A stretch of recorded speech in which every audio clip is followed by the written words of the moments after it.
beautiful friends. My name is Carrie Cox, and welcome back to my channel where we discuss using our personal power in building a connection between our mind, our body, and our spirit. In today's episode, I want to talk all about our emotions and energy in motion. Emotion is just energy. It's just positive and negative emotion that wants to be experienced and then released, and that's it. We must move it through our mind, our body, and our spirit and be free from it. We need to learn to process it through all three of these channels.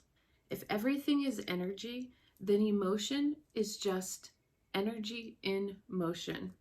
What happens if energy or emotion gets stuck or stagnant in our body and we don't experience and allow it to move through and we hold on to it? Well, then it just becomes stuck energy that creates a block from allowing energy to freely flow through our body. And when that energy is stuck and it's not flowing through and it's not in motion, this is what starts to disrupt those chakras in our body. Our energy centers start to get clogged or start to become sluggish. And when this energy is not moving out of our body, it's creating blocks within our energy system, which later can manifest into physical disease. Because disease is when we are not at ease, it's a dis-ease in the body. These are caused from that emotion not flowing through and being released. In order to keep energy in motion, we need to learn to move it through our mind, our body, and our spirit. In order to keep energy flowing through our body, we need to use movement. Movement, like exercise, is what keeps energy moving. If we become too sedentary, we start to hold on to that energy and we're not experiencing it and moving it through our body. And when we start moving, we start letting go of that old energy or emotion or thought or whatever it is we're holding on to. We start to allow it to move through the body and release. That is why when we start exercising in the beginning, we start going through almost like a psychological, or we feel like we have these blocks that we're trying to overcome, whether it's we're not able to breathe, we're feeling like we want to give up, we're tired, we're hurting, there's pain, there's burning in our chest and our muscles. All of that is that stuck, stagnant energy starting to loosen, to become free so that it can move and flow out of the body. If you've ever started working out and have a hard workout and you reach the point of you're gonna throw up, well, that urge to throw up is those old stuck patterns and fears and emotions, and which is all just energy wanting to come up to the surface and come out. We're letting go, we're releasing. We don't want to hold on to that anymore. So we have to learn to move things through our body using movement. When we start holding on to things physically in our body, we may start creating blocks or disruptions in our lymphatic system, in our circulation. We can't get full circulation through our body, and our lymph system isn't pushing that fluid, that energy through the body as it's supposed to if we've become too sedentary, or we've become in these patterns of holding on to these this energy or these emotions or thoughts or whatever it is in our body. Not only do we need movement in our physical body, but we need movement in our mind. We need to allow our thoughts to move. We can't get stuck in these old thought patterns that just keep playing on repeat. That's not moving through those thoughts. That's keeping that pattern there that just keeps auto playing over and over and over again. We need to recognize those thoughts, those limited beliefs, and we have to move through those. We have to work through them. And in order to work through them, you may need to do some shadow work in order to work through those emotions or feelings or thoughts that's stuck and stagnant energy in the body. And you have to do some self-reflection, some journaling, some going within and looking in those deeper, darker places in order to find what needs to be moved out of the body. So not only do we want to move our physical body, but we want to keep our mind moving, our thoughts moving. We want to be open-minded so things can flow in and out, and we can receive those thoughts, those messages. We want to create pathways in the body so the energy can flow as it's supposed to freely flow. It's not supposed to be stuck and stagnant and held on to. Our thoughts can cause our body to start to hold on to energy. So if we're not practicing awareness and we're not using something like meditation to let go of those useless and negative thoughts, it can become stuck in our tissues. Our issues are in our tissues. And me doing body work, I've experienced it in myself and other people that we hold on to these things in our tissues. And when they're ready to be released and that muscle wants to let go, and you want to let go of that stuck, tight, stagnant muscle, you have to let go of the energy that's keeping it stuck and tight. And sometimes that is an old thought, an old belief, an emotion. And sometimes we have to allow it to come up and out of our body and into our mind and experience it, feel it, think it, be it for a minute, and let go of it. If we have repressed our emotions in the past and we've shoved them down, deep down inside, and we have not allowed them to express themselves as they needed, then they may be lingering around in our body still. It may be what's causing circulation issues in our body, or what might be causing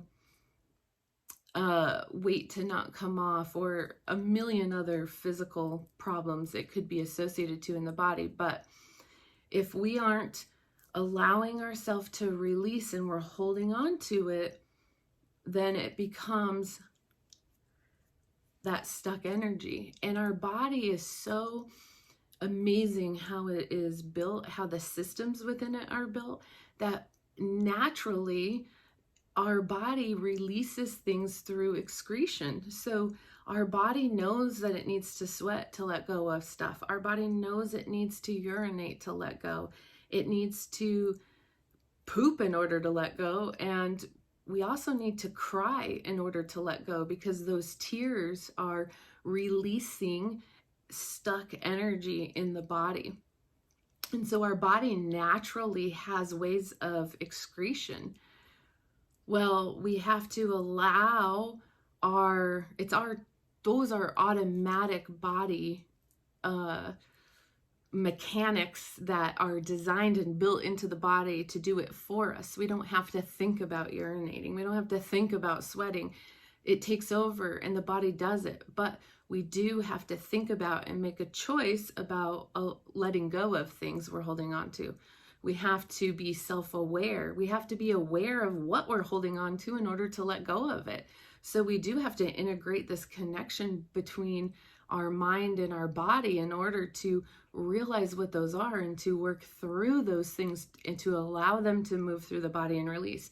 And when you start going into your past stuff that you may be holding on to, those past energies, and you start working through those, you become aware of your triggers, your patterns, when things will come up in the now, in the present moment. You will be aware of how to move those through your body and not hold on to it, not allow it to build up, because you'll be more aware of your feelings and your thoughts and the response it's creating in the body. Because when things of low vibration, like our fears, start to come up, our body goes into protection mode. So our body starts to go into fight or flight. So the nervous system kicks in. Our breathing patterns change. Our body mechanically starts to function in its environment the way it needs to in order to handle that experience. But when we can take almost like when we can like look at those bodily systems as messages and take that experience and the message our body is sending and work through it by integrating our mind and our body together in that moment, we can learn how to move through the experience within us, our mind and our body, so that it doesn't become stuck and stagnant moving forward. But in order to do that, you need to start practicing that in the present moment. But you also have to go back and start looking at that past stuff that you may be holding on to. So if our body's naturally using excretion to let go, think of constipation for a minute. If you're somebody who's always constipated, ask yourself, why am I always constipated? What is that connection between my mind and my body that my body wants to hold on and it doesn't want to let go and it doesn't want to do its natural process? Is there something I'm holding on to that is saying, I don't want to let go of it? Why is my body in this holding pattern? Can I identify a story around it? Same thing with weight. If you struggle with the inability to lose weight, then you may need to do some work of, why is my body holding on to this weight? Why won't it let it go? What am I trying to protect myself from by holding on to my weight? Do I have a core wound that I'm not good enough?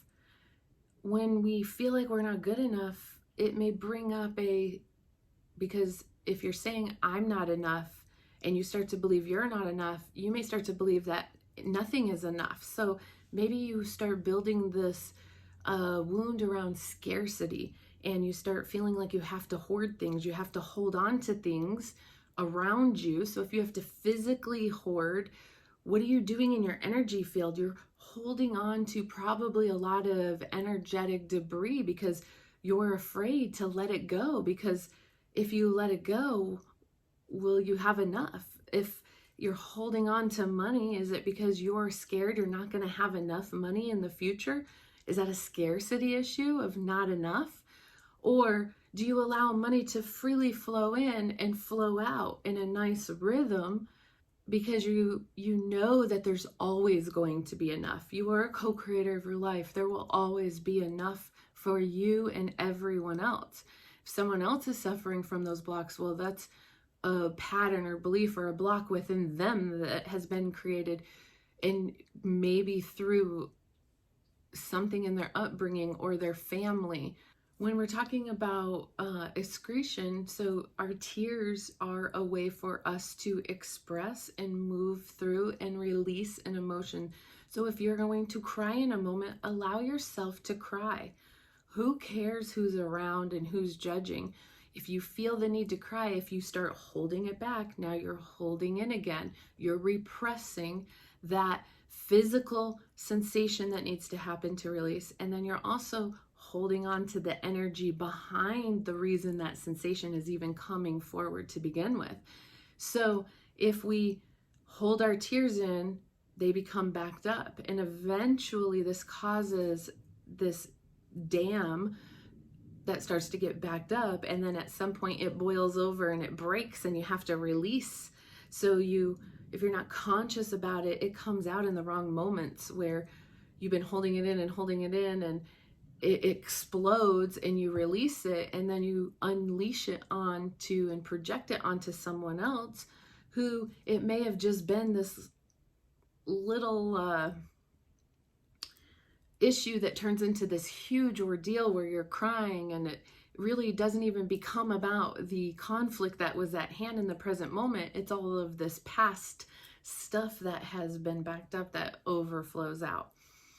I come across sometimes in my practice people who feel like they don't have the ability to cry. They know they need to cry, but tears won't come out. They can't express it. Well, ask yourself, where in my past did I come up with some belief or pattern that told me I couldn't cry, or told me crying was weak, or told me to suck it up or hold it in, or whatever it was? What belief did you create or pattern did you create within yourself that you have to hold it in and not allow it to move through?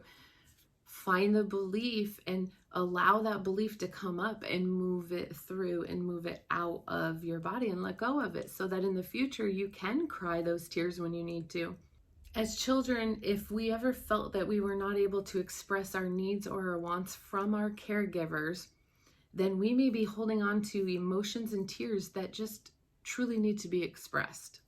Men in our society have been raised to look at this expression as weakness, and so they may have decades of tears that they have not experienced or moved through or holding in, and they may even have generations of repressed emotions from all of the men in their family. And so it's important for us to support our husbands or our fathers or our sons and let them know that it's okay to cry and release these old wounds. It doesn't show weakness. That is an illusion. By far, it shows strength and courage and vulnerability, which is so much more attractive and healing than looking at it as a weakness. Those people that think crying is a weakness, it's because they are afraid to go into the dark and look at the shadow sides of themselves. It is a way to talk themselves into not having to go and look at those repressed emotions and move through them, which is just creating blocks and manifesting into someday coming out as a physical disease, or creating a very unhappy, unsatisfying life for them. So ask yourself, are you holding on to fears, old beliefs, wounds, emotions, energy inside of your body? Work on letting go what no longer serves you and free yourself from the walls that you have built around yourself. Don't create a dam around you that holds back your ability to speak your truth, to be your truth, and to live in your truth. Live a free and authentic life. Emotions are represented by the element of water. Use your power to let your energy, like your emotions and your thoughts, move through your body and your energetic field like a flowing river. Thank you, my beautiful friends. If you found this video helpful, please hit the like button and share with anyone who needs to hear this message today. You never know who you may be helping. Namaste.